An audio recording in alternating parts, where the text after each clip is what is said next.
Hello humans, peoples, and others, and welcome back to my inn. Today we're doing a lore video about, various things involving, culture. We're going to actually just start with normal human culture because I can and I want to. And that's probably all today's video is going to be about, so I suppose we'll just go onwards into the video and all that, and yeah. Alright, here we have our map. I'd pull up the fantasy map simulator map, but I don't want to. So it should be obvious. Humans are pretty much everywhere. Particular areas they are not are this mountain circle down here. That one. And they are for the most part not in this region, this region, or this region, if I remember correctly. They are also not here, but nobody lives there after an event happened. So, I have a Google Doc for this now. Oh yeah, humans also for the most part don't live in this region because that red dot, technically. But there are nomadic tribes, so I guess there are humans who live there, but they're not the same as the humans that live everywhere else. So, we should also start by saying there are two types of human culture, and we're not going into because I also am going to do a video on country cultures. For now, we're just doing the races and stuff.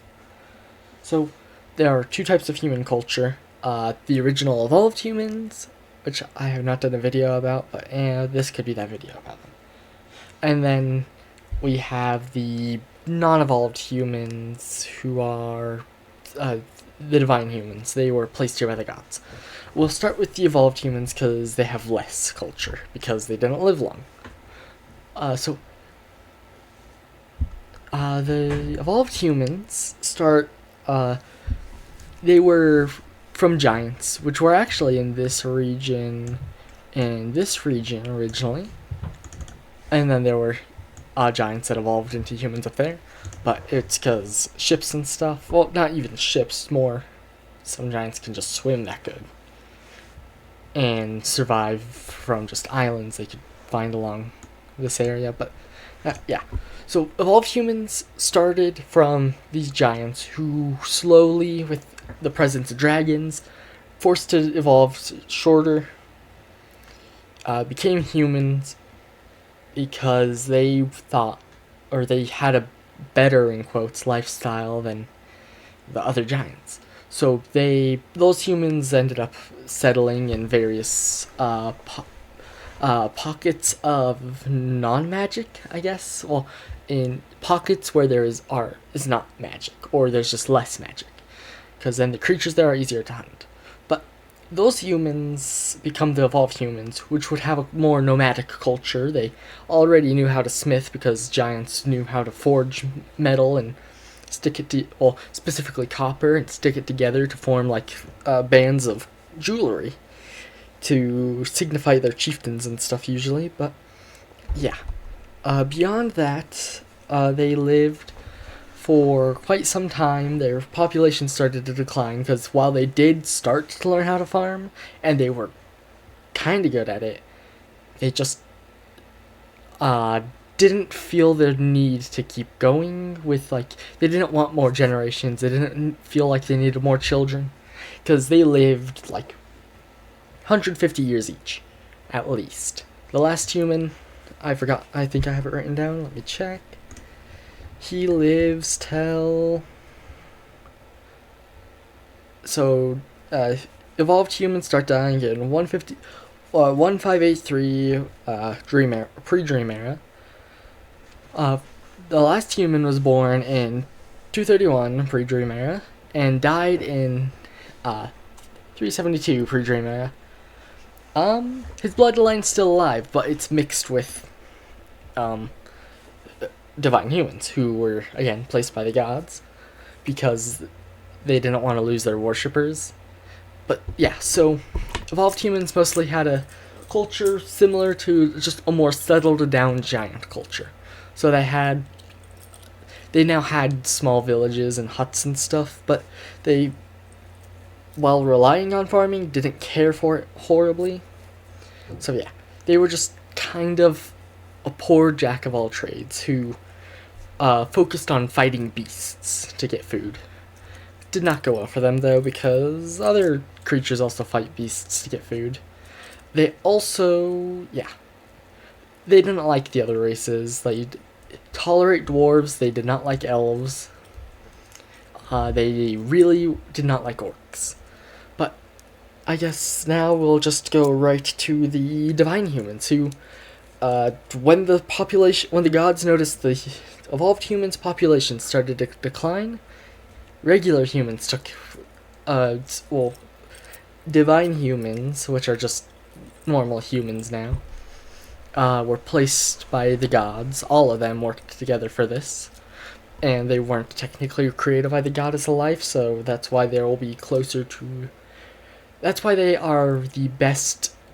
They'll make the best clerics because of this, and that shows in their culture. They're the most pious towards the gods in general, instead of just like the specific god who helped influence the creation of elves. But yeah, humans ended up just almost everywhere, except again here. That's because it's full of technically Aasimars and dragonkin. But beyond that, they spread everywhere.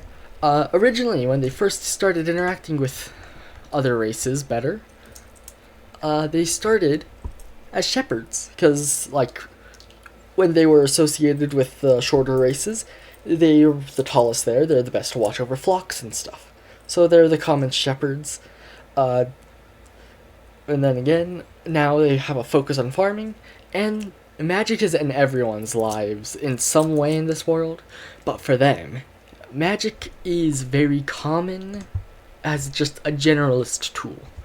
For them, it's used in almost everything. So they have it, they use it all the time. They're just a jack of all trades with it, but kind of poor for the majority of it, because if someone's not taught in using it, they might only be able to use it to make plants grow slightly faster, or throw a rock at someone fast. But beyond that, I guess most people also just use it to, enhance their physical attributes. So yeah. And then they also have some of the best evocation wizards, because their magic tends to take the form of offensive stuff. Like, again, shooting rocks at people, or creating small flames.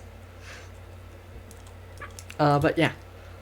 Beyond that, for some of the just overall general culture beyond that, like birthdays, they celebrate birthdays like we do here on Earth. So they give yearly gifts and hold massive celebrations with their family. Unlike elves, which I'll get on about in another video.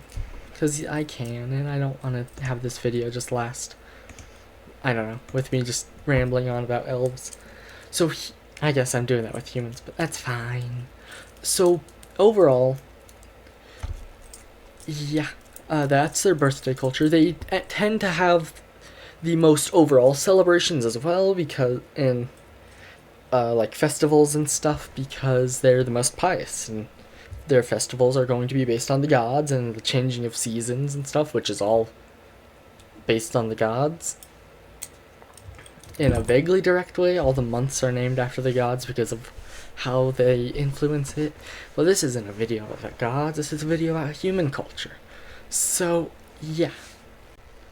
I suppose one thing I can talk about with humans as well is the fact that they grouped up in bigger cities to defend against outer forces like goblins mostly, goblins, orcs, the bestial races, and, well, not races, the bestial monsters and stuff, because they perceive them as a threat, and individual people are not capable of just beating the goblins. Unfortunately, the average peasant is not going to beat the average goblin raider. So, yeah. To them, a life in a small town would be a horror story, which I am tempted to write as a horror story, actually.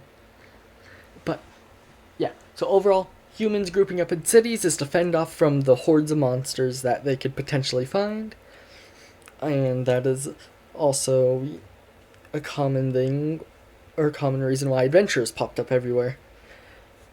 And then I suppose there's just one generalist world adventurer culture thing I'll just put it sporadically adventurer lore.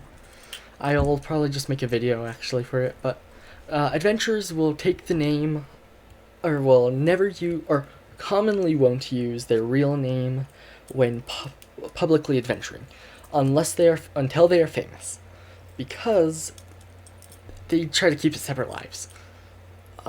So you might have adventurers using a former famous hero's name, or they'll use a different name made up of different parts of the language of magic.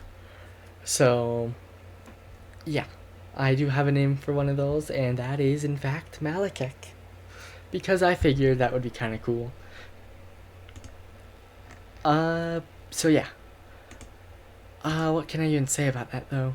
Other than, it's all in the language of magic, each part has its meaning, and yeah. They tend to choose this adventurer name if they sign up for the Adventure Guild, or if they're giving big proclamations to the public for whatever reason. So, there are exceptions to that, obviously. If someone wants to become famous for the sake of saving a town or something, like their hometown, by getting famous enough and telling people this is where I come from and it needs help, they're going to give their real name for that. But it's a public safety thing for themselves and their family. But I guess that is all I have, so to the outro. And this shall be the outro, so I guess comment something like which race you want to hear the culture of about next, or if you want me to do adventurer culture, because that's fun. Subscribe if you want. I don't know what else I can say here, other than I hope you all had a good time and enjoyed the video, because most of this was last minute, unfortunately, but that's fine. So yeah, bye!